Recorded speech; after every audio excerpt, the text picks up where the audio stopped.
আমি মালদা ডিএলএস এর পক্ষ থেকে এসেছি। আমাদের ডিএলএস করেছে। আমাদের কাজ হচ্ছে আপনাদের যেমনি ICDS centre, primary school, high school, panchayat office, BDO office, বিভিন্ন জায়গায় আইনি কথা বলার জন্য। আইনি কথাটা কি? আপনি ধরেন কোনো সমস্যায় পড়েছেন, যেটা আইনিভাবে উকিল লাগবে, সে জায়গায় আপনি বিনা পয়সায় আইনিভাবে উকিল পেতে পারেন। এক। দুই হচ্ছে, এই যে আমাদের আইসিডিএস সেন্টারের মধ্যে অনেক বাচ্চা আছে যারা একটু আমরা এখানে এসে খিচুড়ি নিই। তারপরে এর মধ্যে কিছু স্কুল ছুট কিছু বাচ্চা আছে, আপনাদের এটা জানা আছে। কিছু বাচ্চা স্কুল ছুট বাচ্চা যারা হয়তো পয়সার জন্য লেখাপড়া করতে পারছে না, হয়তো যার বাবা মা মারা গেছে, ওই স্কুল ছুট বাচ্চাদের নাম আমরা একটু জানতে চাই।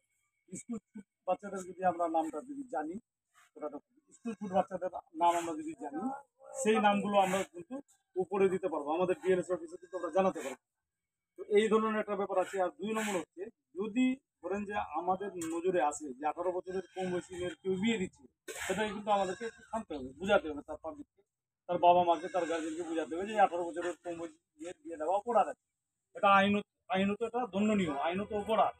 তার সাথে সাথে ছোট শিশু, যার বাচ্চা 18 বছরের কম বয়সী বাচ্চা, যারা ধরেন যে আপনার কাজ করাচ্ছে, এটাও কিন্তু অপরাধ। তো এই ধরনের কথা বলার জন্য আপনাদের আইসিডিএস সেন্টারে আমরা দিদির সামনে আমরা এই ধরনের কথাটা বলে থাকি। আপনারা এইভাবে কিন্তু মানুষকে বুঝাতে হবে। বুঝানোর কাজ হচ্ছে শুধু আমাদের না, আপনাদেরও কাজ আছে, আপনাদেরকে দায়িত্ব নিতে হবে। আর ওই স্কুল ড্রপ বাচ্চাগুলো দিদিমণি আপনি ওটা দেখবেন, যদি স্কুল ড্রপ বাচ্চাগুলো থাকে বলবেন, তার সহযোগিতা করার জন্য আমাদের ডিএলএস